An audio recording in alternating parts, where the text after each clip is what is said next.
Hello friends and welcome back to another new video, and today we are going to discuss the Hindi explanation of Sonnet 58 by William Shakespeare, and this sonnet is dedicated to fair youth.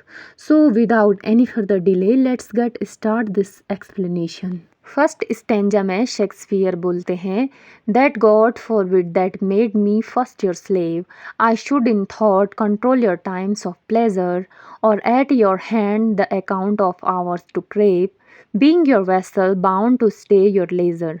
First line में बोल रहे हैं, that God forbid that made me first your slave. वो बोल रहे हैं, हे भगवान जिसने मुझे आपका सेवक बनाया। आई should in thought control your times of pleasure, मैं कभी भी ये नहीं सोच सकता हूँ कि आपके सुख के समय को मैं नियंत्रित करूँ। और at your hand the account of hours to crave, और या मैं आपसे पूछूं कि आप अपना समय कहाँ और कैसे बिताते हो।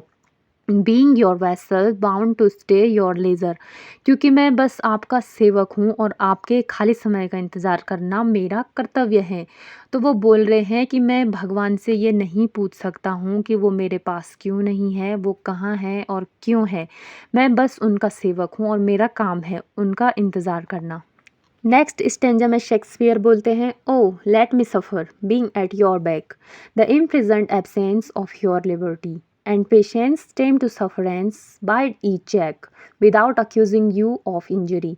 फर्स्ट लाइन में बोल रहे हैं, ओ लेट मी सफ़र, मुझे ये सहने दीजिए, बीइंग एट योर बैक, कि मैं हमेशा आपके इशारे पर रहूं। क्या सहने दीजिए? कि जो जिनका वो इंतज़ार कर रहे हैं वो अपने खाली समय में आते हैं। तो वो शेक्सपियर बोल रहे हैं कि मैं ये भी सहना चाहता हूँ। The imprisoned absence of your liberty, और आपकी जो एब्सेंस है वो मुझे ऐसी लगती है जैसे एक कैद हो, पर मैं ये सहना चाहता हूँ फिर भी। And patience tame to sufferance by each check, और मैं पेशेंस रखूँगा, धैर्य रखूँगा और हर रुकावट को भी सहन करूँगा। Without accusing you of injury, बिना आपको दोष दिए कि आपने मेरे साथ बुरा किया है, आपने मेरे साथ अन्याय किया है, ये मैं कभी भी नहीं बोलूँगा। नेक्स्ट स्टेंजा में बोलते हैं, be where you list your charter is so strong that you your self may privilege your time to what you will to you it doth belong yourself to pardon of self doing crime। अब बोल रहे हैं कि be where you list your charter is so strong, कि आप जहाँ भी चाहें, आप जहाँ जाएं, आपको पूरा अधिकार है। दैट यू योर सेल्फ में प्रिविलेज योर टाइम, अब बोल रहे हैं आपके पास जो आपका समय है, आपके अनुसार बिताने की आपको स्वतंत्रता है कि आप चाहे जो भी करें, मैं आप पर कोई भी रोक नहीं लगाना चाहता हूँ। To what you will to you it doth belong, कि आप जो भी करें वो आपका अधिकार है।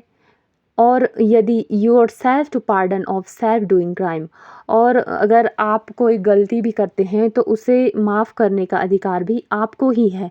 आपकी जो गलती होगी उस पर भी मैं ये नहीं बोलूँगा कि मैंने आपको माफ़ कर दिया या मैं आपसे गुस्सा हूँ, ऐसा शेक्सपियर बोल रहे हैं। अब लास्ट कॉपलेट में शेक्सपियर बोलते हैं, I am to wait though waiting so be hell, not blame your pleasure be it ill or well.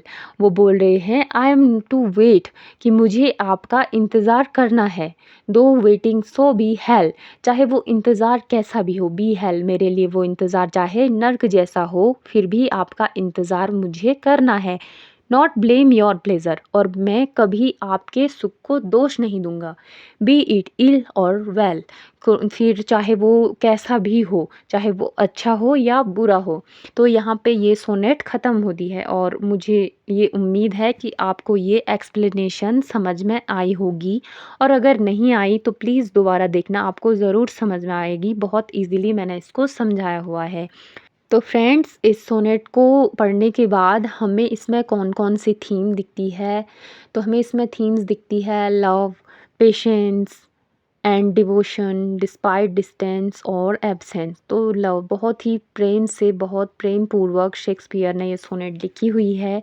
वो काफ़ी पेशेंस में है, वो इंतज़ार कर रहे हैं, वो टोटली समर्पित हैं जिसके लिए उन्होंने ये लिखा हुआ है, और वो यहाँ पे अनुपस्थित है जिसके लिए उन्होंने ये लिखा है, फिर भी वो जो है इंतज़ार करते हैं।